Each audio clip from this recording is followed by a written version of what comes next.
Sebenarnya Mas Anang kemarin itu nervous atau bagaimana? Kok sampai nggak hafal Pancasila? Apalagi anak saya. Abi nggak hafal Pancasila ya? Sekolah lagi aja sama aku, Bi. Gitu.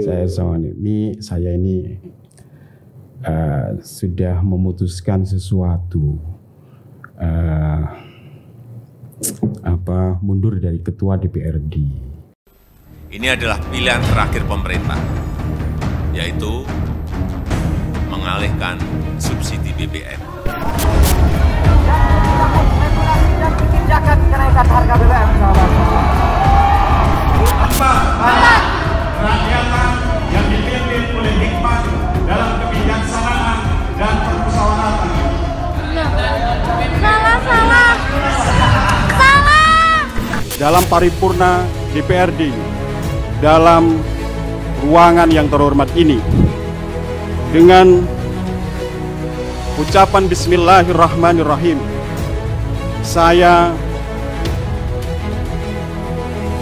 dengan hati yang sangat menyesal mengundurkan diri dari Ketua DPRD Kabupaten Lumajang.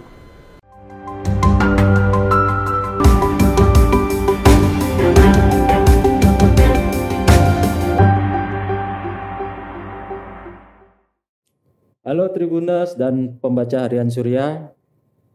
Sekarang saya bersama Mas Anang Ahmad Saifuddin. Ya, benar. Ketua DPRD Lumajang. Ya. Apa kabar Mas Anang? Alhamdulillah. Alhamdulillah. Sehat ya Mas Anang ya? Alhamdulillah, Mas Iksan. Iya, Assalamualaikum warahmatullahi wabarakatuh. Waalaikumsalam warahmatullahi wabarakatuh. Saya itu baru tahu Mas Anang ini ketika ada berita mengundurkan diri. Wah, Iya. bukan karena masalah nggak hafal Pancasilanya, tapi waktu mengundurkan diri. Loh, Gitu ada ya? apa ini kok Ketua DPRD Lumajang mengundurkan diri? Wah, di situ saya tertegun Mas. Padahal kalau pejabat selevel Ketua DPRD kan punya banyak fasilitas Mas ya. Ya. Mungkin loh ya, punya banyak fasilitas. Kok tiba-tiba Mas Anang ini mau mengundurkan diri? Nah, ini kan menjadi fenomena yang langka di kalangan mungkin politisi kita ya di Indonesia ya, berani mundur dan menanggalkan zona nyaman. Kalau saya bilang zona nyaman karena mungkin di jabatan ketua kan setingkat orang nomor 3 atau 2 ya di kabupaten ya. Dan banyak hal yang bisa didapatkan. Tapi kok tiba-tiba Mas Anang ini bisa mundur, dan apakah Mas Anang ini sudah berpikir sungguh-sungguh Mas untuk ini? Tapi ini dijawab nanti aja Mas. Oh gitu ya. Apa ngopi dulu? Ngopi dulu ya. Tapi saya ingin tahu latar belakang Mas Anang.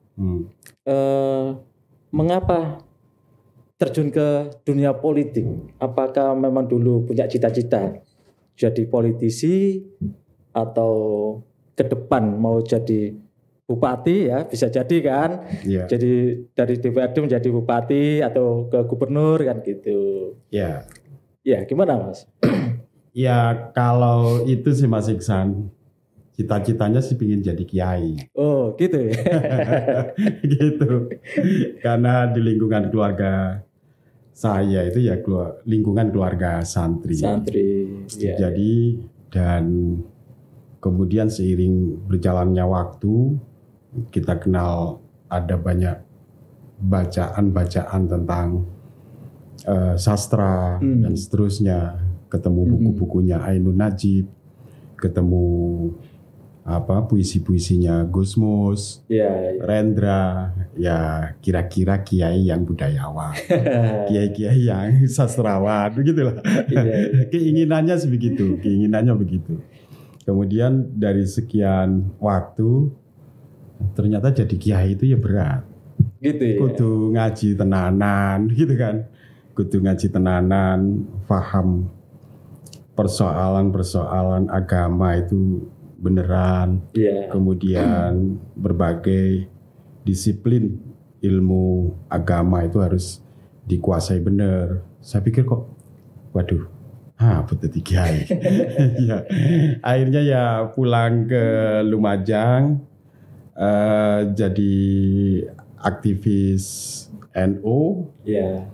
Ada di Ansor, jadi ketua ranting NU, kemudian juga bersama teman-teman NGO untuk melakukan pendampingan politik perempuan, kemudian menggerakkan ekonomi perempuan, begitu kan?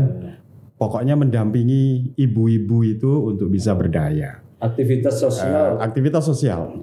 Melibatkan termasuk diri pernah dalam juga di sosial, ya. SPL, Serikat Petani Lumajang, dan aktif di beberapa forum diskusi di Kabupaten Lumajang.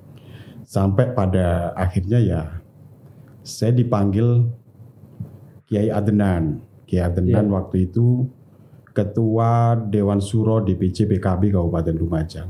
Kebetulan saya santrinya. Nang aktif di PKB apa? Gitu ya, diajak. Gitu, diajak. Nah, saya pikir ya nambahin jejaring, kemudian juga taat pada kiai, kita ikuti. Masuk di pengurus Partai Kebangkitan Bangsa. Iya. Nah, Tahun berapa itu, Mas? Aduh, itu tahun berapa Masuk ya? ke PKB. Masuk PKB pokoknya waktu itu masanya Kiai Adnan. Kiai Adnan itu sekitaran tahun berapa ya, Mas? 2008 namanya. 2008 atau 2006. 2006. Oh iya. Ya, aktif di mulai dari tingkat kecamatan. Iya. Di tingkat kecamatan, kemudian ditarik di cabang, setingkat kabupaten, ya bagian nganter-nganter surat, keliling Kabupaten Lumajang itu, dari ujung barat sampai ujung timur, dari pesisir sampai pegunungan pokoknya lah, kita keliling nganterin surat-surat setiap mau ada event rapat partai. Dan saya waktu itu ketika PKB pada konflik yang sangat panjang. Iya, 2008 itu ya. 2000 sekian itu kan mulai. Itu waktu PKB-nya Gus Dur sama Caimin. PKB. Apakah zaman itu? Bukan juga sih. Waktu itu Gus Dur, tapi di pusat juga berganti-ganti. Iya.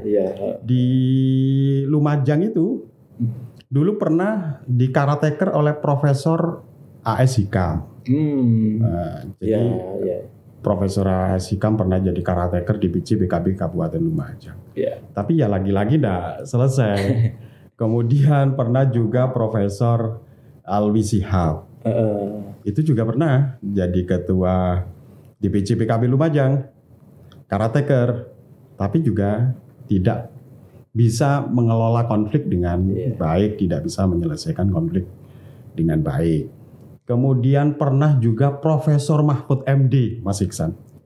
Nah, Profesor Mahfud MD, Pak Mahfud, kemudian Pak Mahfud berhasil menyelenggarakan Muscap Loop di Probolinggo. Jadi DPC PKB Kabupaten Lumajang kemudian diselenggarakan Muscapnya itu di Probolinggo. Karena kan Lumajang itu wilayahnya Pandalungan. Wilayahnya Pandalungan yang antara kuasa kiai dengan kuasa abangan dengan kuasa blateran itu hampir-hampir sejajar gitu. Jadi mungkin pikiran orang-orang Jakarta ya Lumajang itu ngeri-ngeri sedap loh, gitu. Ngeri-ngeri sedap lah. Karena gesekan di internal juga lumayan seru, lumayan kuat gitu. Tapi ya mengarah ke dangerous game. Permainan yang berbahaya. Nggak atraktif. Gitu ya. Jadi Mas Anang ini kalau terjun ke politik memang sejak ini ya mulai dari bawah ya. Ya dari tingkat bawah, PAC sampai sekarang jadi ketua PKB. Ya, ketua PKB. Saya ketua PKB. Saya ketua PKB itu 2015 awal. 2015 awal dan kita tahu selama 6 atau 7 tahun kita tidak pernah mendapatkan bantuan politik dari pemerintah. Oh, Banpol. Ya, dana Banpol. Iya, karena dianggap PKB dualisme. Oh. Ada kepengurusan ganda. Oke. Nah, baru di masa saya awal itu kita coba ngurus, ya ternyata alhamdulillah dapat Banpol ya. Dapat Banpol. Kemudian ya terus kita lakukan konsolidasi. Waktu itu saya terpilih. Saya usianya 35 tahun lah, Mas. Waktu itu. Tahun 2015. Oke. Masa partainya Kiai, partai yang didirikan oleh Nahdlatul Ulama, dipimpin oleh seorang Anang. Masih muda, bukan dari terah Kiai yang kuat gitu, yang top. Bukan juga tokoh yang gimana begitulah. Terus nggak pede lah, nggak pede lah jadi ketua partai itu, partai besar, partainya Kiai. Nah, ya terus kita lakukan aja konsolidasi, kita susun kepengurusan, kita bangun komitmen dengan kawan-kawan di kepengurusan itu sampai kemudian kita bisa mengkonsolidasi internal itu dengan baik. Dan Mas Anang udah punya modal sebelumnya, modal kegiatan sosial tadi. Oh iya, akhirnya ada banyak kawan-kawan. Itu sebenarnya modal yang Mas Anang gunakan untuk menguatkan partai. Iya. Atau sebagian saja. Ya mungkin itu kapital sosial aja. Kapital sosial yang memang ada banyak kawan-kawan di NGO yang kita ajak di kepengurusan. Oke. Yang mungkin bisa merubah mindset sebelumnya. Dari mindset yang konflik itu, mindsetnya sudah selalu dengan pola-pola konflik, lebih ke yang pola-pola atraktif. Asik dan tidak berbahaya. Ya itu sampai pada kemudian ya dibayangkan saja ketua PKB-nya aja saya. Ya artinya top leader di DPC PKB itu saya. Ya tentu ketika harus menghadapi suksesi di Kabupaten Lumajang kita juga bingung. Masa saya akan ketokohannya ya juga kurang jauh untuk ikut di kontestasi pilkada. Akhirnya tokoh yang menonjol di lingkungan kita waktu itu ya Cak Torik, DPRD Provinsi Jawa Timur, Sekretaris DPW PKB Jawa Timur. Saya pikir ini dan muda juga ya, jualannya juga muda gitu kan. Orangnya muda juga waktu itu. Orangnya muda. Usianya masih muda. Iya, jualannya juga muda. Karena juga santri kemudian ketokohannya sudah sangat menonjol. Akhirnya ya kita matur ke kiai-kiai, sowan ke kiai-kiai. Kemudian ya mau tidak mau PKB harus punya calon sebagai partai besar. Nah, akhirnya kita calonkan Cak Torik untuk Pilkada 2018. Dan alhamdulillah juga berhasil menang Pilkada. Kemudian 2019 kita menghadapi Pileg, pemilu raya. Ya kita menang juga 10 kursi. Yang sebelumnya 9 kursi jadi 10 kursi. Nah itulah Mas Iksan, saya diamanahi, kebetulan saya juga ikut Pileg, saya terpilih, dan itu pertama kali saya terpilih sebagai anggota legislatif 2019. Tapi sebelumnya pernah mencalonkan? Pernah, 2009 itu bareng Cak Torik toh. Cak Torik di provinsi, saya di kabupaten, tapi ya belum berhasil. PKB juga. Ya, dari PKB. Berarti mulai awal jenengan konsisten di PKB. Iya, konsisten di PKB. Militannya 2014 saya lebih konsen ke usaha dan untuk tidak nyalek lebih dulu. Baru 2019 itu sebenarnya sih antara mau nyalek dan tidak. Tapi karena di dapil yang kemarin saya ikut kontestasi itu ya kekurangan caleg. Akhirnya mau tidak mau saya nyalek di situ, Mas. Dan tapi berhasil. Alhamdulillah berhasil. Berhasil.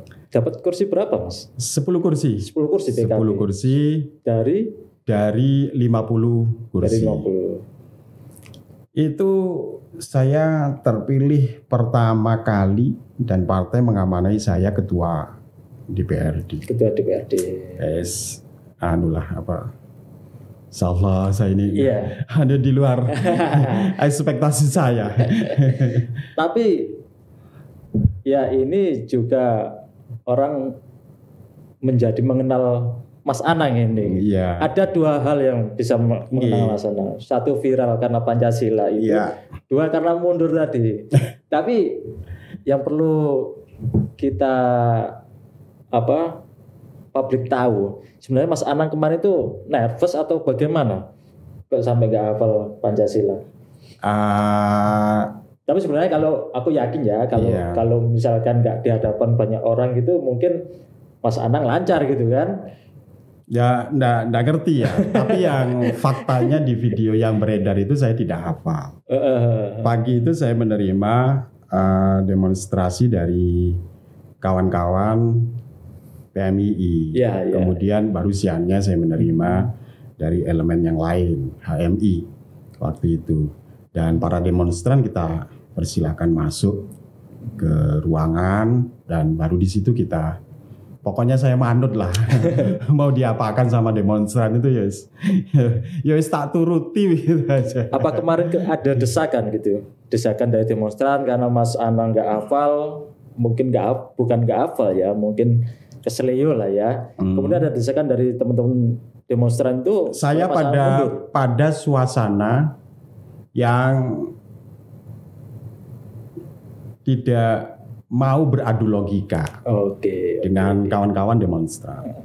Pokoknya saya turuti apa yang ada desakan dari mereka. Ya mau bentuknya desakan atau apa itu kan persepsi masing-masing. Tapi yang jelas apa yang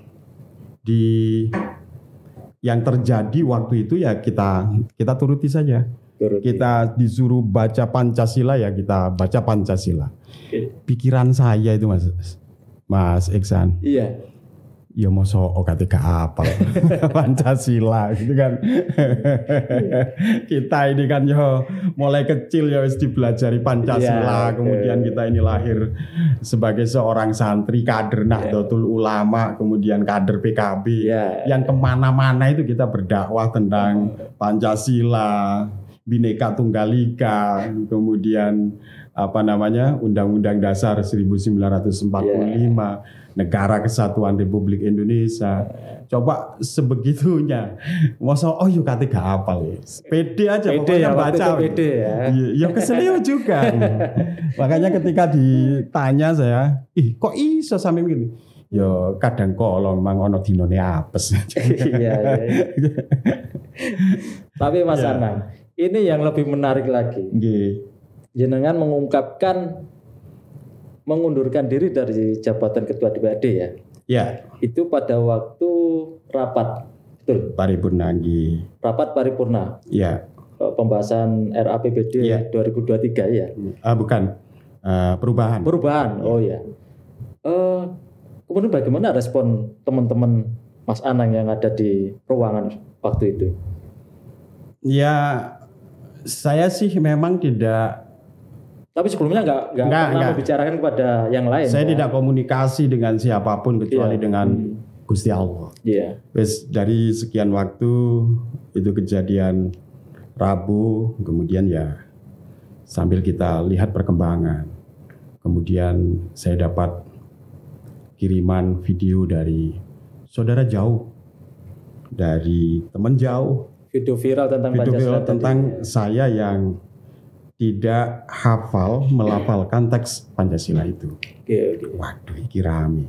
Istri saya juga bertubi-tubi dikirimi video itu, saudara-saudara saya juga begitu, teman-teman di partai, teman-teman di kawan-kawan ngopi saya itu juga, videomu rame banget ini. Kabeh koyo viral banget lah. Lebih teko viral. Aduh, ampun ya. Wah, ini pasti punya pengaruh. Dan Masya Allah, saya merasa apalagi anak saya, Abi nggak hafal Pancasila ya, sekolah lagi aja sama aku Bi. Dia masih kelas 1 MI. Itu ada satu perasaan yang ini. Akhirnya selama sekian jeda waktu dari Rebu ke Senin itu, saya coba refleksikan diri sambil melihat situasi. Kok responnya juga, saya lihat respon publik juga agak negatif. Tentang video tersebut. Tentang video itu. Kemudian terus berkembang. Di persepsi saya, wah ini gaduh. Dan berpotensi terjadi kegaduhan yang lebih. Wah, berarti saya harus bersikap. Saya sama sekali belum komentar di media. Kemudian ditanya, saya sudah no comment lah pokoknya. Sampai kepada anti klimaknya itu di hari Senin itu. Hari Senin waktu hari Senin pagi saya mampir kantor partai, tak panggil anak-anak kesekretariatan, ketikkan surat pengunduran diri saya. Kemudian diketik, selesai, saya berangkat paripurna. Paripurna itu baru saya kasihkan ke sekretaris Dewan.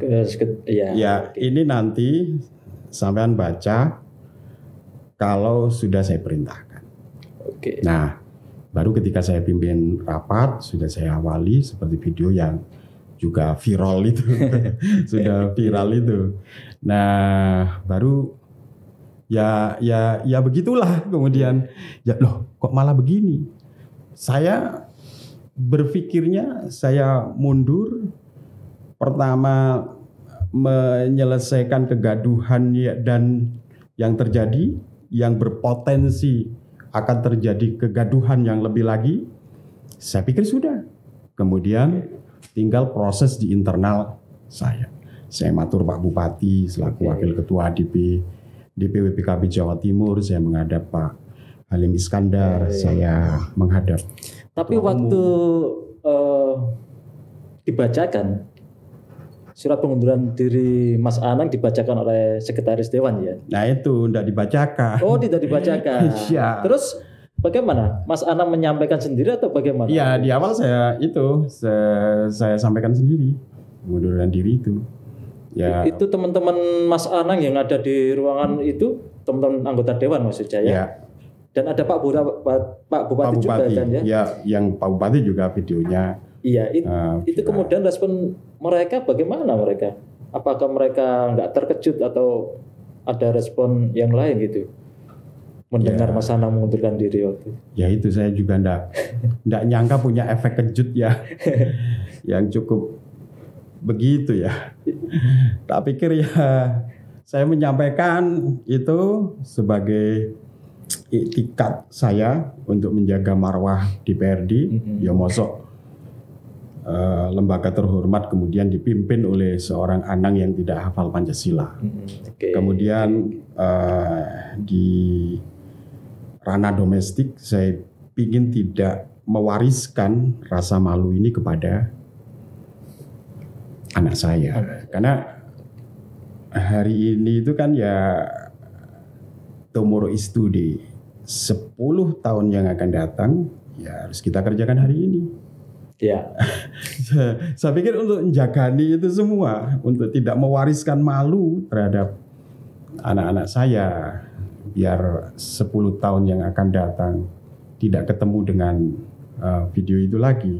Kalaupun ketemu, ada obatnya. Oke. Ya, bapakku nggak hafal Pancasila, tapi bapakku punya komitmen untuk mundur Settle lah ya. dari ketua DPRD. Jadi Apakah ada ini, tesa juga ada antitesanya begitu. Ada apakah penyakitnya, ini, ada obatnya. Mas Anang mundur dari jabatan ketua DPRD ini karena ada ada tekanan sangat sayang pada keluarga, terutama anak itu ya, karena merasa malu lah katakanlah, malu. Lebih besar malu pada anak kan ya? Ya, seperti itu. Ya tentu tidak, tapi malu kepada masyarakat. Masyarakat luas juga ya. Terutama karena video itu juga sudah viral dan kemudian posisi saya itu ketua DPRD. Kalau mungkin yang salah atau apa yang tidak hafal itu istri atau anak saya misalnya, mungkin mafhum. Tapi ini terjadi kepada ketua DPRD yang kok yo rasani lembaga terhormat dipimpin oleh tapi ini orang yang tidak hafal Mas Anang mundur sungguhan, serius Mas. bukan settingan. Mboten. Nah, hari ini berkembang spekulasi yang macam-macam, betul, macam-macam, dan ini tentu itu wajar, dan saya juga berpikir dengan video yang viral itu jangan-jangan elektabilitas partai saya akan turun. Betul. Maka saya pikir ini obat untuk keluarga saya, obat untuk lembaga saya, lembaga DPRD, dan obat untuk partai saya. Nah, dari sekian perenungan itu, dari Rebo sampai anti klimaknya itu ya Senin itu, ya tak pikir ini yang paling pas. Ini yang paling pas. Ya begitulah. Saya juga hari ini harus di Tribun. Nggak kebayang saya ini akan podcast dengan Mas Iksan di Tribun ya. Ini sangat dinamis sekali Mas ya. Aduh, ampun saya pokoknya ampun. Kemudian kawan-kawan ada 8 fraksi yang secara tertulis juga masih berharap saya jadi ketua DPRD. Kemudian partai saya kemudian langsung saja bersikap. Ya bagaimana menanggapi mereka yang menolak Mas Anang? Kemudian ini terus berkembang dari berbagai elemen masyarakat yang menginginkan saya tetap. Kemudian ada beberapa masayih yang datang untuk ini. Tetap mempertahankan ya. Nah, saya tadi itu tomorrow is today. Bukan untuk hari ini. Beban. Bukan untuk hari ini, tapi untuk yang akan datang. Demi NU, demi DPRD, lembaga DPRD, demi keluarga saya, kemudian demi partai saya, dan tentu demi masyarakat Indonesia, masyarakat Lumajang khususnya. Tapi ini sudah Mas Anang bicarakan dengan keluarga. Nah, baru setelah saya memutuskan itu, saya sowan ibu. Saya ini sudah memutuskan sesuatu, mundur dari ketua DPRD. Umi kan di Semerap kalau wingi video saya viral sampai banyak yang tahu di tempat-tempat Umi pengajian itu ya mungkin juga jadi guneman, jadi perbincangan. Nah terus nyawa mundur, ya ini obatnya, ini obat yang paling mujarab untuk, ya ini obatnya sudah, ini obat yang saya yakini untuk kebaikan semuanya. Dan setelah ke depan sudah tidak ada lagi kader NU yang sing disemoni macam-macam lah. Iya. Tapi ini kan belum selesai, Mas. Ya. Dari Pak Bupati juga bahasanya ngaboti. Kemudian 8 fraksi juga ngaboti. Dan banyak mungkin tokoh-tokoh masyarakat yang di sana juga ngaboti Mas Anang. Ya. Apakah ini akan memperkuat Mas Anang untuk mundur atau justru memperteguh Mas Anang, ke depan saya harus lebih baik, tapi tetap posisi di menjabat ketua DPRD. Ya, saya terima kasih kepada berbagai elemen yang 8 fraksi, kemudian berbagai elemen masyarakat yang hari ini masih menginginkan ketua DPRD. Orang berasumsi, punya persepsi tentang saya, tentang keputusan baik saya. Rata-rata kan orang persepsinya itu. Mau bersikap, berkeputusan mundur dari ketua DPRD karena tidak hafal Pancasila yang viral itu positif. Nah, sebenarnya mereka juga harus memahami itu. Ini tidak boleh dicegah. Ini harus didukung. Tidak boleh dihentikan. Ini akan jadi pembelajaran untuk kita semuanya. Untuk masa depan kita semuanya. Ayo saya didukung biar juga beban batin saya juga beban moral saya juga bisa terselesaikan juga. Ini jadi pembelajaran. Padahal cari kursi menjadi ketua DPRD itu sulit loh Mas, nggak eman makanan. Kita ini Mas Hasan sulit banget loh. Saya terima kasih lah ke partai saya. Saya terima kasih ke Gus Muhaimin, terima kasih ke Gus Halim, ke Pak Bupati, ke kawan-kawan di DPC PKB yang saya baru pertama terpilih jadi DPRD, kemudian juga diamanai ketua DPRD. Terima kasih banyak, terima kasih. Tetapi akan jauh lebih baik kalau semuanya mendukung ini, tidak menghentikan langkah saya, tapi semuanya support saya karena di fraksi saya masih ada 9 anggota DPRD, anggota fraksi PKB yang soal kualitas, soal macam-macam, mereka jauh lebih baik dari saya. Dari 9 orang itu merem begitu aja, sudah pasti akan memilih orang yang baik. Saya pikir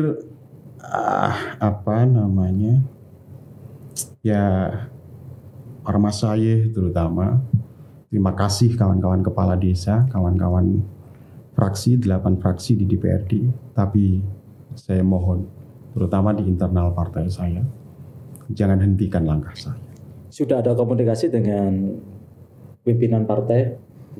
Saya sudah komunikasi dengan Cak Tori. Ini besok sedianya sore ini mau ketemu sekretaris DPW PKB Mbak Ani Maslahah.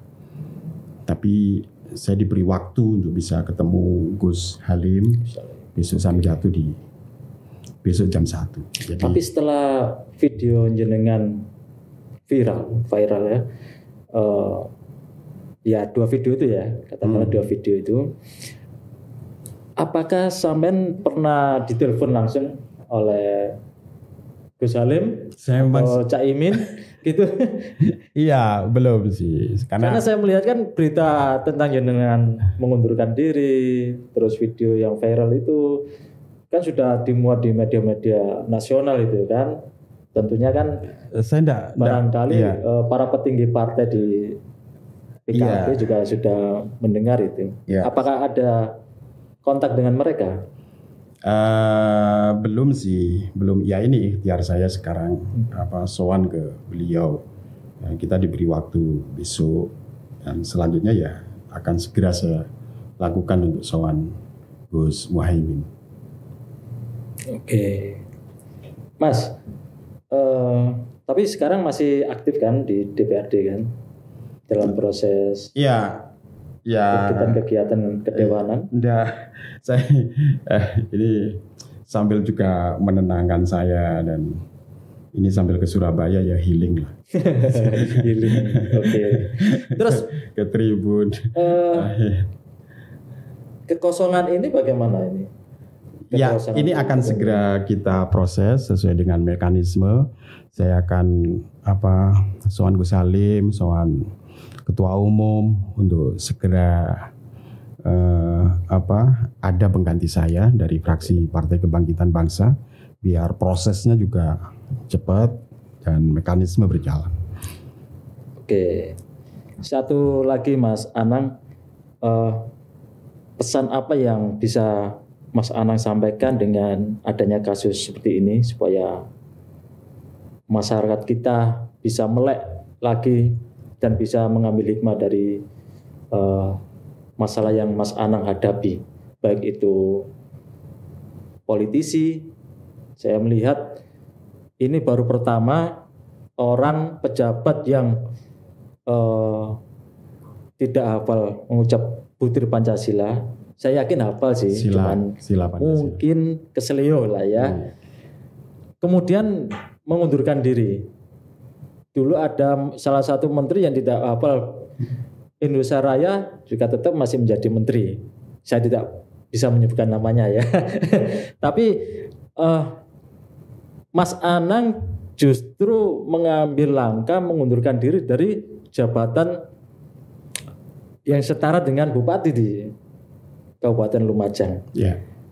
Pesan apa Mas yang bisa Mas Anang berikan kepada masyarakat kita? Pancasila itu sakti. Oke. Pancasila itu bertuah. Bayangkan saja dari Sabang sampai Merauke dengan ideologi Pancasila bisa bersatu. Beda bahasa, beda suku, beda agama, tapi kita dalam falsafah Pancasila, dalam menjalani kehidupan berbangsa dan bernegara. Dan mungkin nilai-nilai ini akan bergeser karena era hari ini itu disruption, perkembangannya juga luar cepat. Tidak ada sekat antar bangsa, antar negara, borderless. Apa yang terjadi di Amerika punya dampak ke Indonesia. Anak-anak kita sudah suka K-pop, Ya. sudah lupa dengan budaya-budaya lokal. Anak-anak kita sudah lebih ke barat-baratan daripada menghargai budaya sendiri. Nah, ini harus kita lihat sebagai problem fundamental yang harus kita perbaiki bersama.